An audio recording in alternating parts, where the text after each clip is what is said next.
Hey guys, this is Faster U4 brought to you by Fitland, Tailwind Nutrition, Biomaxa and Capital Cycles. If you're a cyclist, you want to go faster? Then let's giddy up. Hey guys, welcome to Fast U4. Put it off in the air. Tailwind Nutrition, let's go. So, get up today and tested out a device called a PowerPod. A PowerPod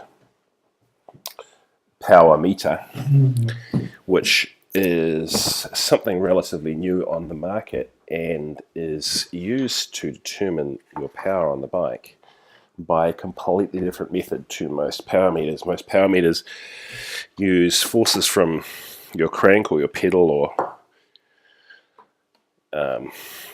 your hub, something like that, to determine directly the power, but the PowerPod has a sensor in it which determines wind speed, takes some data from your speed, puts it through some magic algorithms, and seems to come out with some power numbers. So I went out today, baked this on the bike, had a quick ride to determine, compared to a Stages power meter, how accurate this all was. So first things first, well, I've got the data here kind of in Strava to have a quick look at. So first things first, a PowerPod is a little pod kind of the same size as maybe 2 boxes of matches or something like that. It fixes by a little like a GoPro mount onto your handlebar. It's pretty easy to install, but it's kind of annoying. Things like the way the bolts are facing make it really hard to fasten it up all nicely. It's not that well thought through. I think so. That's kind of annoying, and it took a while to get on. The second thing is when you install a PowerPod, you also need to have attached to your bike a separate speed sensor, and I've got here a Garmin N+ speed sensor. So this is where you have a magnet on the spoke. It rotates and the sensor determines how fast it's rotating and determines your speed from that, and that needs to be synced to the PowerPod, so the PowerPod has speed data. It doesn't get the speed data from your Garmin, gets it from the speed sensor, which is kind of annoying to have to put on another sensor and sync it up. Having said that, turning it on, syncing it, that was all fine. Just works like any other power meter. So that was kind of good. I think these come in, actually let's have a quick look here. PowerPod by, I don't know how much these things cost. I think they're about 250 bucks New Zealand or something like that. Oh no, way more than that. 353 here on Pro Bike Kit. What is that? 900 bucks on Fishpond? No thanks. It looks like Amazon. Yeah, it looks like, I mean, just looking here, 350 to 400 bucks maybe on average. So before we can determine whether that's a valuable, a good price or not, maybe we should have a look at this data and what it tells us how accurate it is. So there's a setup which isn't great. There's a form factor that isn't great. So what happened when I rolled out? So I'll just say up front, the first 45 minutes of this ride has any usable data because my speed sensor got loose and then it hit the spokes and was rattling and doing weird stuff in there. And I had to rip it off, and then, of course, that made the PowerPod useless. One interesting thing about that was, two things. One thing is, it's just another piece of your bike to go wrong, having the speed sensor tied to your chainstay. So that's annoying. And the second thing is, there is something in the algorithm that determines vibration as a part of the algorithm to determine power. And I really noticed, like, when the speed sensor kind of was going, rattle against the spokes, that vibration really messed up the power reading. In fact, if I just go down quickly here, if you're looking at the screen, and I look at the piece here, and I just really zoom in on this weird piece here where it says that I was averaging 1,375 watts for 2 minutes 21. Either I've just become an absolutely world-class sprinter, or that weird vibration that I mentioned was messing up that part of the reading.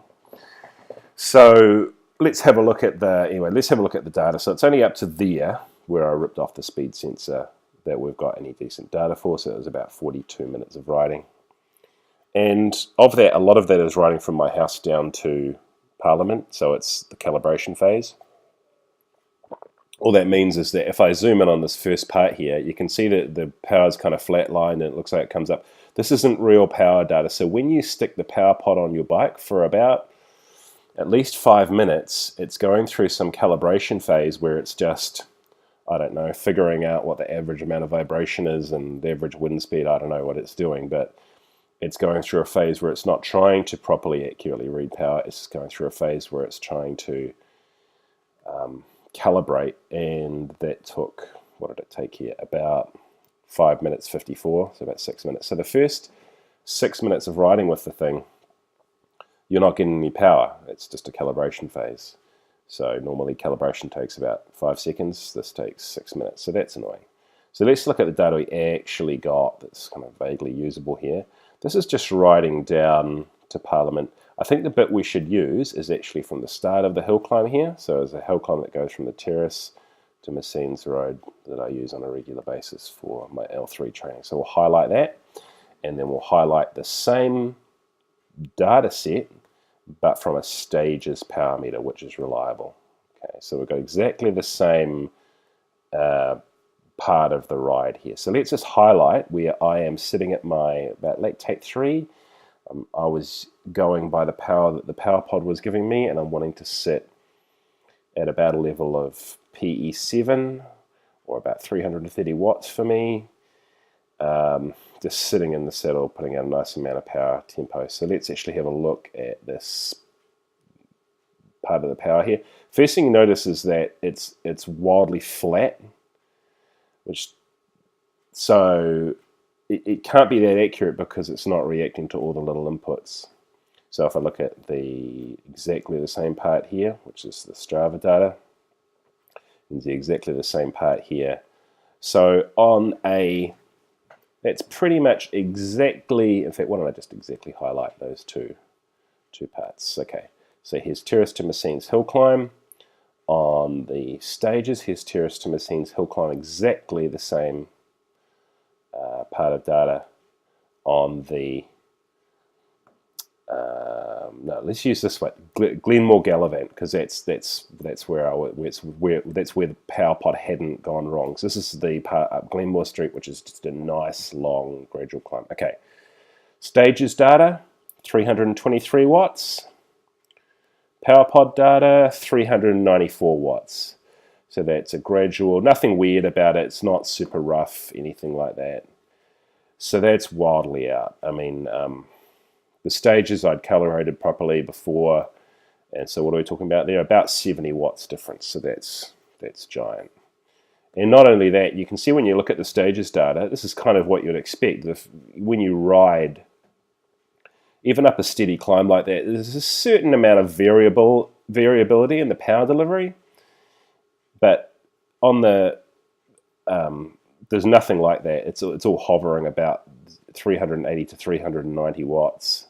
So if I scroll along like that, as far as the PowerPod's concerned, so it's not nearly as sensitive, which you'd totally expect.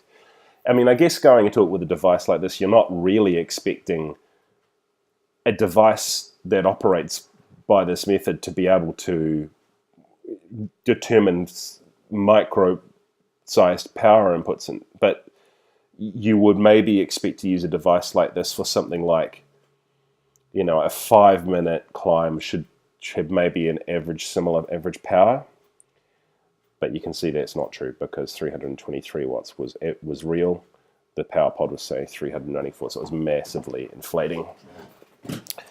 So if I just zoom out again to the bigger part of this climb, There's a part of the climb immediately just after that which is a little steeper, up a street called Birdwood Street. So let's see what the Birdwood Street part looks like, shall we? And I'll just highlight that on the PowerPod data, and I'll highlight that on the, where are we here? On the, it'll be this part here, on the stages. So if I highlight, there we go, I can see that that part will be Birdwood Street there, 325 watts according to the stages.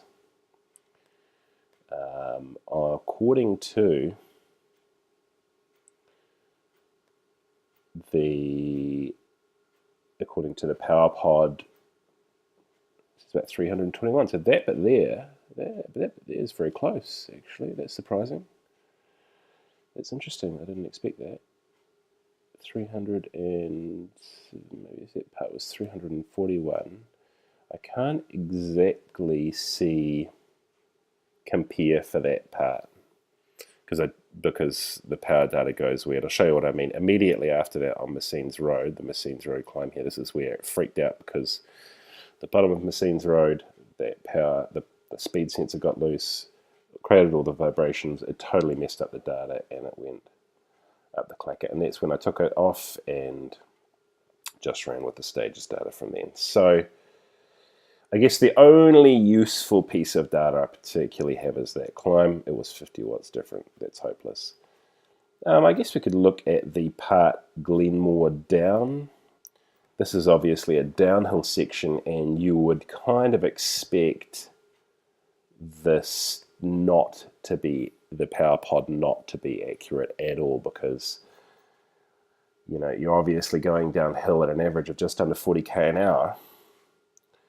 Your wheel's turning, but how does it determine power? I don't know. I mean, let's see how good it is at determining power. So for that section, according to my stages, had an average power of 17 watts. So it was just a couple of little pedally sections, but mostly not pedaling at all.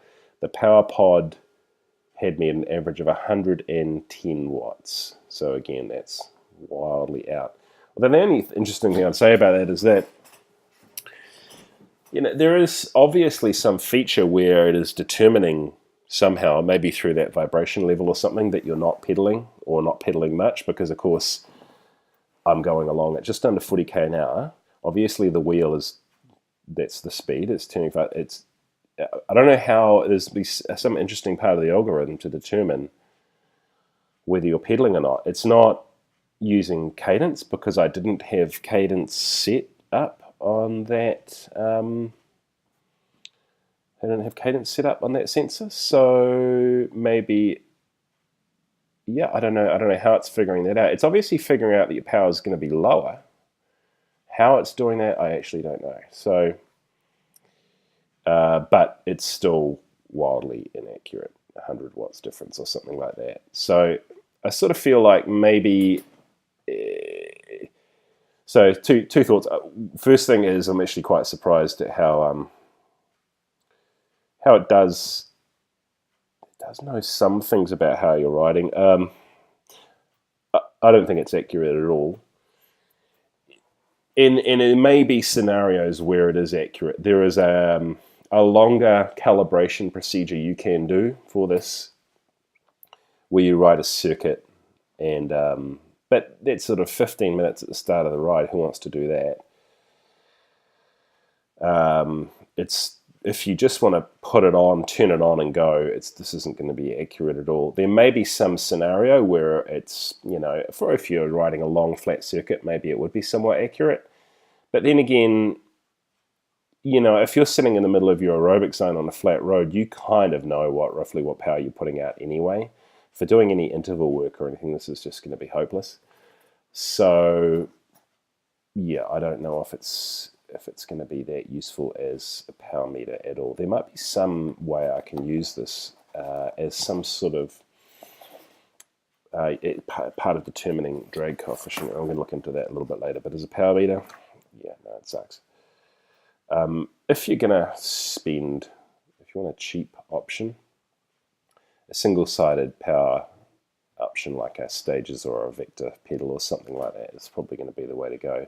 It's going to be, even if it's single-sided, miles more accurate than this.